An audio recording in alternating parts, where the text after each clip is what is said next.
everyone, welcome to Quirky Cooking Chats. I'm your host Jo Whitton, and this week we are doing a Q&A. So now and then I send out a post on social media and say, has anyone got questions for me? Just whatever is burning in your mind that you think I can answer, and I will chat about it on my Quirky Cooking Chats podcast. So this hopefully will be a shorter podcast today, just a chit-chatty one, answering some questions. There is a couple of the questions were very, they deserve a whole podcast. So a couple of them I will move on to another week, but I'm going to answer some of your questions today. First of all, I do want to remind you that this weekend is our Wellness Renewed Health Summit.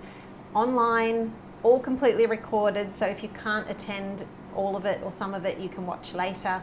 And we are raising money for the flood situation down in Northern Rivers of New South Wales, or up, depending on where you live.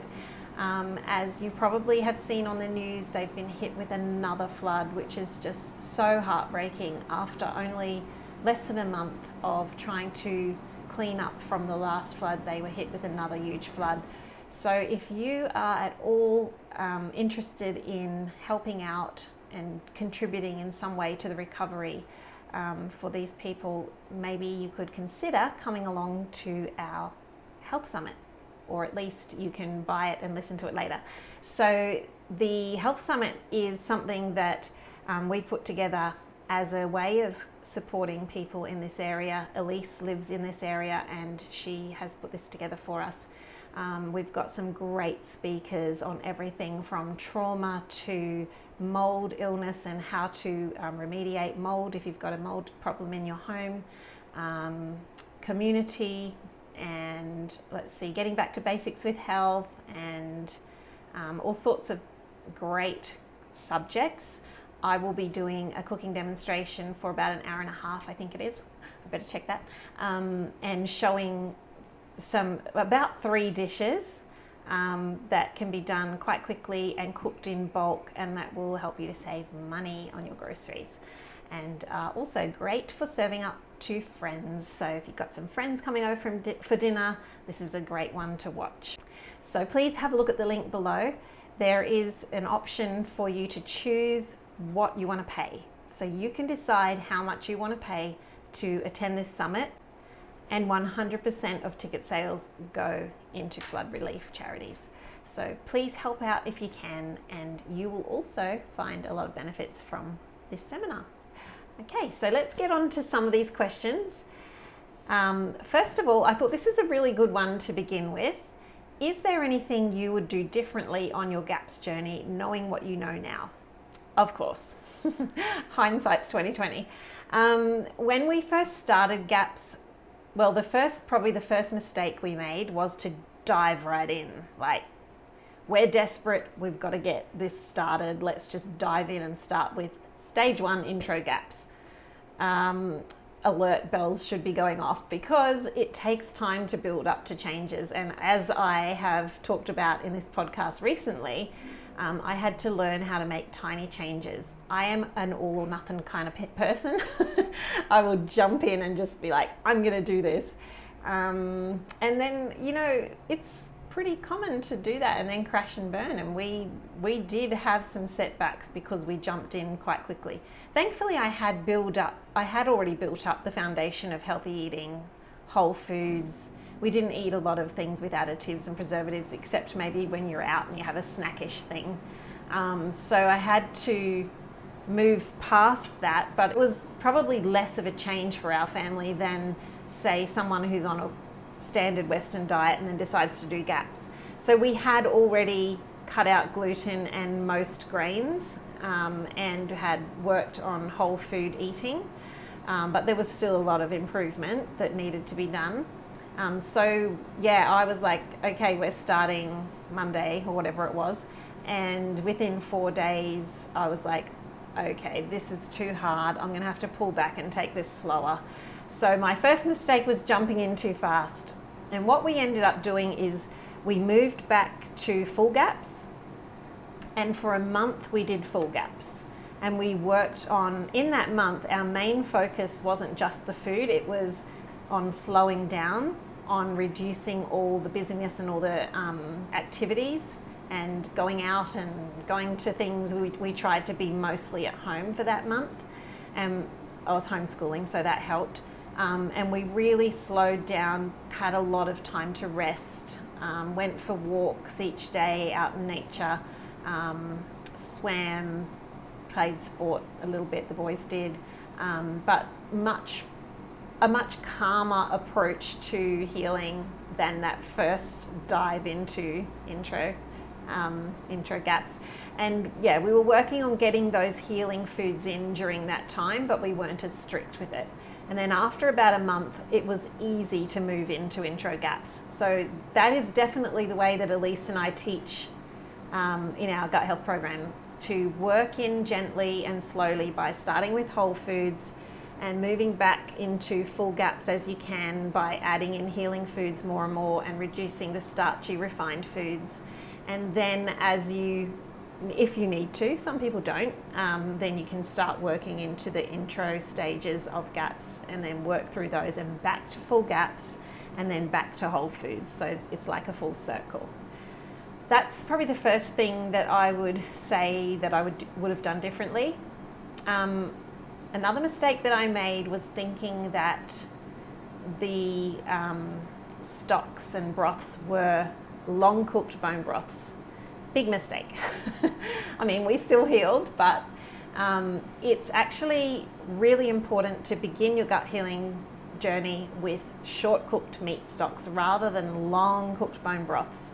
And this is something I've talked about in a podcast a while ago, so you can scroll back through my podcasts on YouTube and you'll see meat stocks versus bone broths. And that one gives a really good overview of what you're looking for in stocks and why it's important to have a short cooked stock when you're first starting to heal.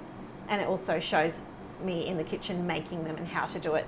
But basically, in a nutshell, if you have a damaged gut, the really long cooked bone broths will be difficult for you to digest, and you may get a lot of histamine reactions from it because the longer it's cooked, the higher the histamines. If you start with just a short cooked stock, like 2 hours for chicken stock, 3 to 4 hours for lamb and beef, 1 hour for fish. So you just start with those short cooked stocks with meat on the bone, so not roasted bones, just raw meat on the bone. For instance, chicken legs, chicken wings, carcass, that kind of thing, covered in water, salt and pepper, simmer it for a couple of hours, and then that's your base stock. And the reason that's so healing is because those short cooked stocks are really high in the amino acids like glycine, proline, collagen, gelatin that heal the gut lining. So that really helps to fast track the healing of the gut lining if you're having those meat stocks on a regular basis. So that was another thing we did wrong, because I thought the longer you cooked it, the better, and you use bones, and that's actually not gaps. That's sort of like something you can have on a whole food diet, but not so much on gaps. So that was another thing I did wrong. Another thing, I did lots of things wrong, but we still healed, and this is why I say to people, don't get caught up in perfection. Just do the best you can and add in as many healing foods as you can. And I know, most of us can't afford to go all organic. We didn't.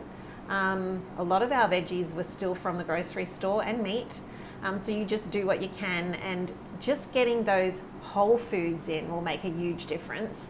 Getting healing whole foods will make another layer of difference. And then if you're still really sensitive, then going back to those super easy to digest meat stocks, soups, stews, soft cooked meat and veggies, getting rid of the really starchy foods and the baked foods for a while, getting rid of the sugars and having just a little bit of honey now and then in something, but really pulling it right back to the bare basics for a while as you heal, and then slowly adding things back in is the way to go. We do talk about that a lot in GAPS 101 if anyone wants more details on how to heal with GAPS and how to begin in a really slow, gentle way. And just take your time. Someone else asked, when do you feel like it's time to do gaps again? I don't think of it so much as a diet that you do, like for instance, if you were trying to lose weight, you may do some crash diet for 6 weeks and then you go, okay, I'm, doing well, I'll start bringing a few things back in, and then eventually after a year or whatever, you get back to a weight that you're not happy with, and so you do the crash diet again, and maybe you do it every year because you just feel like that helps you to lose weight, but it's kind of a roller coaster. So the aim with gaps is not to have that roller coaster approach to your diet. The aim with gaps is to just pull right back to bare whole foods that are really healing and nourishing for the body, nutrient dense foods. So you pull right back to those, that core, the core foods of the GAPS diet that really help you to heal.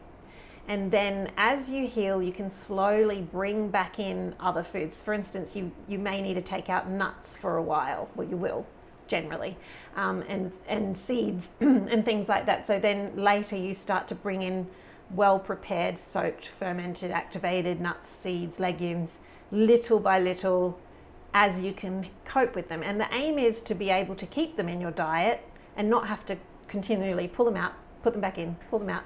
Sometimes you have to do a bit of that, but the aim is to add whole foods back into your diet forever. So for me, dairy was a really big problem for me all my life because of the gut issues, and so I couldn't really digest it properly. Once my gut healed, I was able to start digesting dairy, but I brought it in really slowly. So first I brought in a bit of ghee, and then I brought in a bit of butter, and then I started having some 24-hour yogurt and sour cream. And slowly I could bring in things like milk kefir and pure cream, and now and then I can have some milk and it doesn't affect me now. So my aim is to keep that at a manageable level and to keep my gut healthy enough that it's never becomes a problem again. If it does become a problem again, it can be for many reasons. It can be that you've gotten super stressed and it's affected your gut health, because as we all know, stress really affects gut health and microbiome and your microbiome. It could be that you've let too many non-whole foods in. So you've started having the packet foods and the junk food and the takeaway and the, breads and cereals and muesli bars and things too often. Like, you can when you heal really well, you can generally get away with that now and then. Like if you're out at a restaurant or you're at a friend's house and you don't want to say no to something and you just eat it, you should be okay. But if you keep doing that more and more, that whole 80-20 rule, and how it usually becomes more like 60-40 after a while, that's when you may have to pull back and start doing more GAPS food for a while. I try to just really include a lot of GAPS food in everyday meals. So every day we've got meals that have stock in them, short cooked stock, every day. It's very rare that we don't have a day without stock. I always have pate in the freezer so that I've got organ meat options. I always use ghee, which is another really gut healing food. We try to have a lot of fermented foods, so all through the day, like at different meals, we'll have different spoonfuls of fermented foods.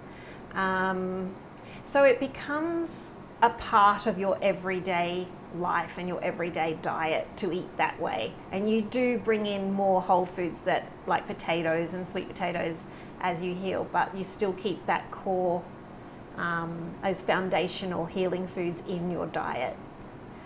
So if you get really sick, okay, so for instance, I had surgery a couple of years ago that was an emergency surgery. It was quite big. And after that, I hit rock bottom, had adrenal fatigue, and really needed some help to get back on top of things.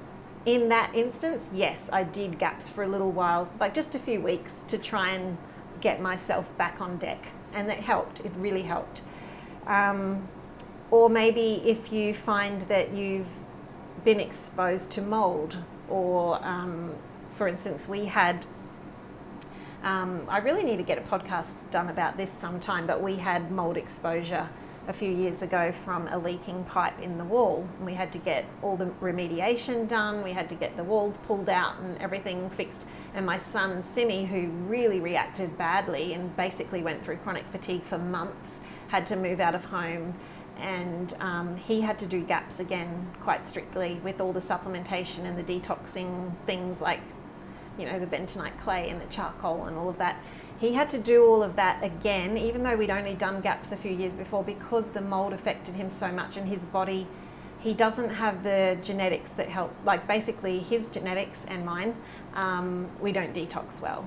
So if you find you've been exposed to toxins like mold or chemicals or some kind of medication like antibiotics, where your body just has really struggled to get past that, then it might be a good idea to do a run through of intro again. But you may only need to do a few weeks. Like we would just do 3 to 5 weeks in those situations of the really intro gaps, and then just keep working on bringing those healing foods as much as possible, bringing them into everyday meals.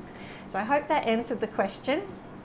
It's very individual, and it really depends on your environment, your personal health, your stress levels, your genetics, and so many things as to how often you need to pull back and say, let's get back to just healing foods for a while. But don't think of it as I'm doing a diet. It's like I am going to pack my meals with nutrient-dense healing foods for a while because I feel like my body needs it. So I'm actually doing that at the moment. I'm focusing on having more stocks, more fermented food, and less starches and carbs at the moment because I felt like I needed it. And it's not so much that I'm doing a diet. Like yesterday, a friend of mine said, oh, let's have a coconut ice cream. And I was like, all right, that's not on GAPS intro, but I'm being flexible. Like I'm just bringing in healing, nourishing foods I'm focusing more on bringing in healing, nourishing foods constantly each day for a while. But I'm not strictly doing GAPS. So I hope that helps.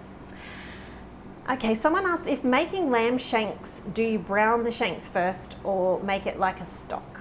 Depends on the recipe, and it depends on where you're at with your gut health.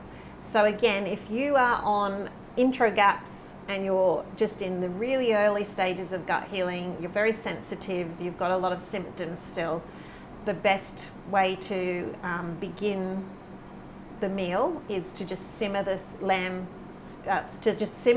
shanks in water to make a meat stock, and then go from there.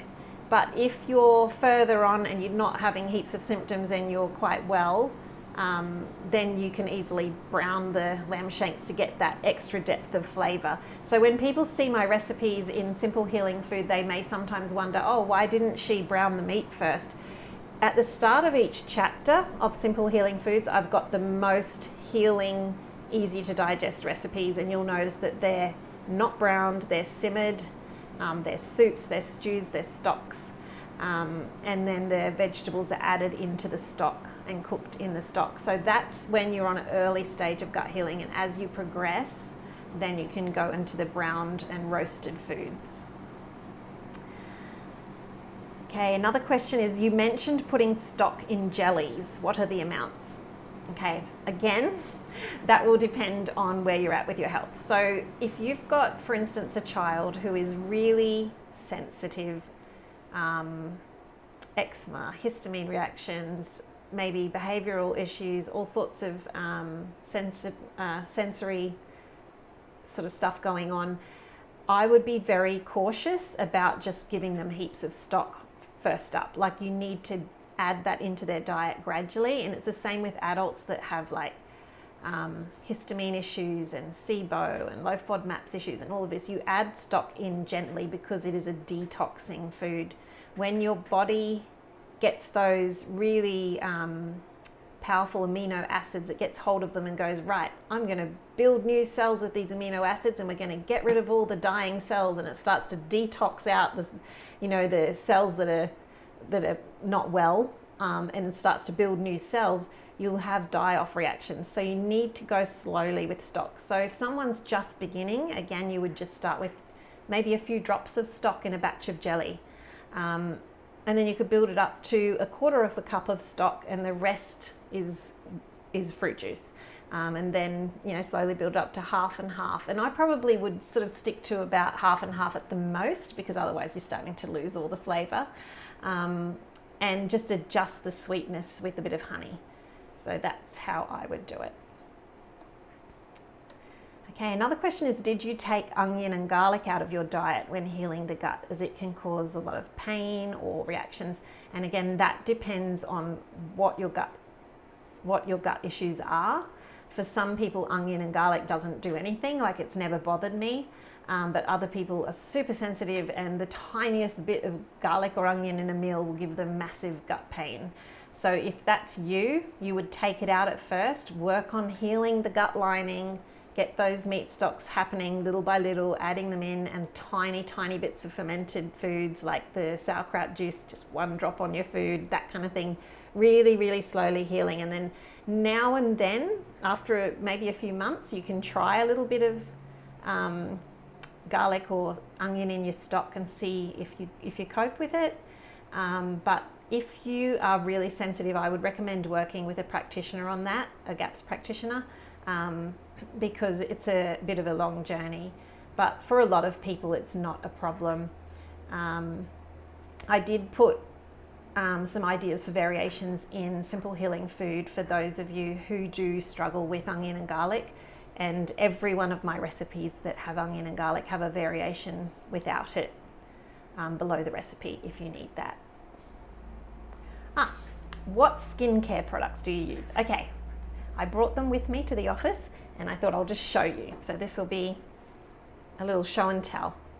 Okay, so I use this facial cleaning oil usually. This is Merkaba, who's the lady who makes this is a friend of ours, Elise and I, and she's really worked hard on studying all the aromatherapy and all the different modalities she needed to learn about for skincare, and it is absolutely beautiful. So I use that for cleaning my face. Sometimes I use the Merkaba healing balm for my skin if it needs, for instance, I've got I don't know if you can see it, I've got a scar, a really long scar here from skin cancer from a few years ago. So I used that a lot on the skin cancer scar, the Merkaba healing balm.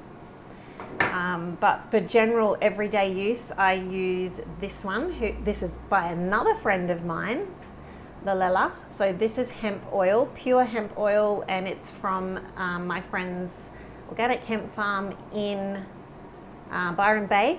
So Talisha, the owner of Little Mashies, some of you will probably know Little Mashies, she has her own hemp farm. She doesn't make a lot of products. It's still a small farm, so I think she probably will, if she gets too many orders, she'll probably kill me, but anyway, this is really lovely. I use that on my face in the morning and at night, and it just soaks in really well, but it's really moisturizing but not greasy. This one's a bit heavier, so for some people they'd only want to put it on at night or let it soak in for a while before you do your makeup. And I'll just go ahead and show you the makeup that I use too, because I get asked this a lot. I use the Era Perez concealer, and that's pretty much what I use for makeup. Just dab it on wherever I need it. And then I use the Inica powder so that it kind of sets it and you don't look too greasy. Just to brush that over. And a little bit of the bronzer, Inica bronzer. So that's just like a blusher kind of thing. Well, that's how I use it anyway. And the Inica mascara and the Benecos eyebrow pencil, and pretty much just her raw lip balm for lipstick. I hardly ever wear lipstick, I just wear lip balm, and that one's coloured, and that's it. That's my very simple routine each day. So I don't use a lot of products. Okay, next question is, what do you feed your dog? Well, I'm not as good as my friend Emma, who is absolutely amazing with what she feeds her cat with the raw food diet, and I would love to be doing that, but my problem is that just getting my head around my family's diet is big enough. And so I'm not quite as on what's the word? I'm not quite as good with the pet's diet. I do give them some raw meat and raw bones, my dog some raw bones, but they also have the grain-free biscuits, and then there's also things like a little bit of veggies, raw veggies, because my dog absolutely loves raw veggies. Anything like crunchy carrots, loves them, broccoli, cauliflower, zucchini, cucumber, he loves all of that. And then he also sometimes has some like grain-free, like the tinned or packet food. So yeah, a bit of a mixture, and sometimes an egg. But I do have a really good podcast about feeding dogs natural diets, and I've put as much of that into action as I can manage. And I will put the link below for those of you who want to work on better pet food. All right, a friend of mine asked, how's your garden going? Well, very slowly. I spent all last weekend weeding my path that goes around two sides of the house. So as you can imagine, it takes forever. It took me a couple of hours to weed that. And because I don't use any poisons, and so it's all hand done. But we are working on getting a permaculture garden put in by a professional because I just can't get it done. I've got bits and pieces growing in pots, like a bit of celery and a bit of tomatoes and a bit of herbs. I've got lots of turmeric, some ginger, spring onions, chives, parsley, heaps of oregano. For some reason it's just gone crazy. Lemon thymes, a few strawberries. India's planted some watermelons and beans, which are going okay, but we want it to be like properly designed and really get serious about growing our own veggies. I was talking to so I get deliveries of locally grown vegetables that are mostly pesticide free from the Real Food Network. So it's based in Cairns, because I'm in Far North Queensland, and it's just farms and growers from our area, and he delivers that all around the place up in Far North Queensland each week. And I was talking to him last night when he dropped off my box, and he was saying that it's pretty scary that the vegetables that are grown in, monoculture farms with all the pesticides and everything, that testing them has shown that they have about 30% of the nutrition and vitamins and minerals and everything that vegetables used to have, like, I can't remember, 100 years ago or whatever. So the nutritional value has gone down a lot because the soil's depleted due to over farming and all the chemicals that are used. And he says that that's going down and down and down, and in another generation it'll probably be like 5%. And he's saying, people are going to be starving yet obese. They're going to have really not getting the nutrition from their food if they're just buying things from the grocery store, but they'll be getting too much of the grains and the carbs and the sugars and the refined foods that cause obesity. And he was saying, this is why it's so important to support small farmers and local growers. It's so important. Get out there and buy those CSA boxes, community supported agriculture. That's what CSA stands for. And plant your own gardens if you can, as much as possible. So we are really working on getting a permaculture syntropics kind of garden put in, and then my daughter India and Simi and I will really work on keeping that up. So at the moment we're planting seedlings and getting those actually the first step. Simi's making me a potting table out of what do you call them? Pallets, wooden pallets. So we're working on that this weekend, and getting we've got a full compost that needs to be put out around the area where the garden's going, and all the mulch. So we're working on that, and then the permaculture guy is working on the design, and it's going to be so cool. It's going to be a Fibonacci spiral. just because we wanted to do something a bit quirky, and it just fits the area so well. So the spiral will go from our back veranda and around, and there'll be on the large side of the spiral, there'll be a fire pit and benches against the side of the yard, and some fruit trees going around, and then it goes up a little bit and then goes into a tighter spiral at the back of my yard that's a triangular shape, and in the middle will be a herb spiral. So yeah, I'm really excited. So we are working on the design. We just haven't actually started all the digging yet, but stay tuned because I will definitely be videoing this and sharing it. It's very exciting. Okay, next question. Do you use an ice cream maker, and which one? Yes, I have I've forgotten the name of it. Cuisinart ice cream maker. I'm sorry, I've forgotten the actual, let me quickly look it up. It's one that has the built-in freezery bit. I'm doing well, aren't I? Okay, let's see if I can find it. Ice cream. Okay, it's the Cuisinart ice cream machine with compressor, 1.5 litre. So that's the one that I have, and it's really useful, which I really need to make some more ice cream actually. That's good. Thanks for reminding me. And the last question for today, why is your sister so amazing? And that was sent in by my sister. But if you have watched my Instagram videos at all, you'll know that my sister is amazing.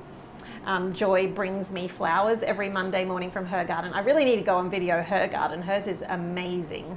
She's got a rooftop garden on top of a shed, and then she's got all these beautiful gardens out on the property that they live on, and greenhouses and all sorts, and she grows flowers and vegetables and chilies and all sorts of things.